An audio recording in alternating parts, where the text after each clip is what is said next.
আমরা এখন রাঙ্গামাটির তবলছড়ি থেকে রিজার্ভ বাজার থেকে আমরা এখন বনের উপর দিকে যাচ্ছি। বাম পাশে একেবারে স্বচ্ছ নীল পানি আর ডান পাশে একেবারে ঘোলা পানি দেখতে পাচ্ছি আমরা। এই পাশে দেখা যাচ্ছে হলো আপনার রিজার্ভ বাজার সেতু, যেটা এটাকে কি আর্জেন্টিনা সেতু বলে এটাকে। হ্যাঁ, এই যে পর্যটকেরা ঘুরতে যাচ্ছেন দেখেন। আবার এখানে যে শুধুমাত্র আর্জেন্টিনা সেতু আছে বিষয়টা এমন নয়, এখানে কিন্তু আপনার আবার ব্রাজিল সেতু আছে। আসলে আর্জেন্টাইন ভক্তরা প্রথমে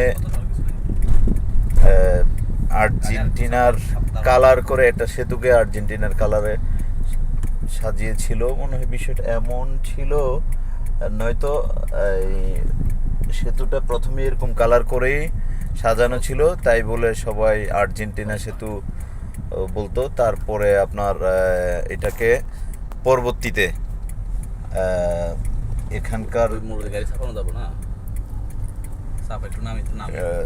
প্রশাসন থেকেই সম্ভবত যতটুকু জেনেছি, আসাম বস্তি যে সেতুটা ওটাকে ব্রাজিলের কালারের রং করে দিয়েছে, হলুদ এবং সবুজ।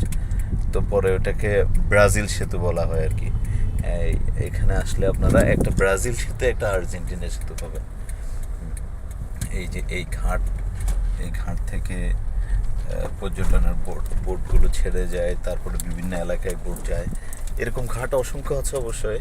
প্রতিটি ইয়েতে রিজার্ভ বাজারের ঘাট আছে, বনরূপায় আছে, তারপর আপনার এরপরে আছে হলো আপনার আসাম বস্তিতে ঘাট আছে। এখান থেকে আপনার মায়ানিতে যাওয়া যায়। হ্যাঁ, রাঙ্গামাটির বিভিন্ন অঞ্চলে বিভিন্ন এলাকায় কিন্তু যাওয়া যায় এখান থেকে। আমরা যদি দেখাই, সাধারণ এই জায়গাটাই আসলে সবচেয়ে সুন্দর লাগে, ভালো লাগে রাঙ্গামাটিতে আসলে। হ্যাঁ, অসাধারণ দুপাশের লেকের দৃশ্যগুলো একেবারে হৃদয় কেড়ে নেয় বলতে হয়।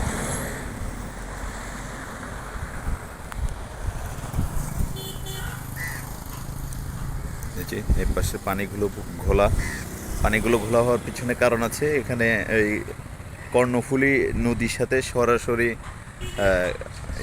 সংযোগ।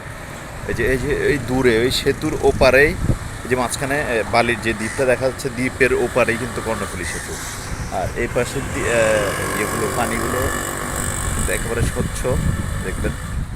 এখানে পানিগুলো স্বচ্ছ হওয়ার পিছনে অন্যতম কারণ হলো এখানে আপনার পানিগুলো কোনো নদী বা কোনো কিছুর সাথে সরাসরি যুক্ত নেই, একেবারে স্বচ্ছ।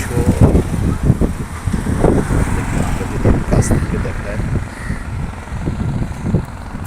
সুন্দর একেবারে স্বচ্ছ পানি। আমার নেমে সাঁতরাতে ইচ্ছে করছে, যদিও এখন সুযোগ নেই তাই পারছি না।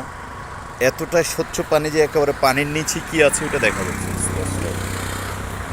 আর ওপাশে ওই কর্ণফুলী নদীর সাথে সংযোগ থাকার কারণে ওই যে আসামের লুসাই পাহাড় থেকে বা পাহাড় ধোয়া যে পানিগুলো আশপাশ থেকে সবগুলো এই পানির সাথে মিশছে, তাই এই পানিগুলো একেবারে ঘোলাটে। তো ধন্যবাদ যারা আমাদের ভিডিওটা দেখেছেন। আমরা চেষ্টা করেছি রাঙ্গামাটির বনরূপা থেকে রিজার্ভ বাজার বা আসাম বস্তি তবলছড়ি সংযোগ যেই রোডটি আছে, এই রোডটি আশেপাশের দৃশ্যটাই দেখানোর জন্য। ধন্যবাদ সবাইকে। আসসালামু আলাইকুম।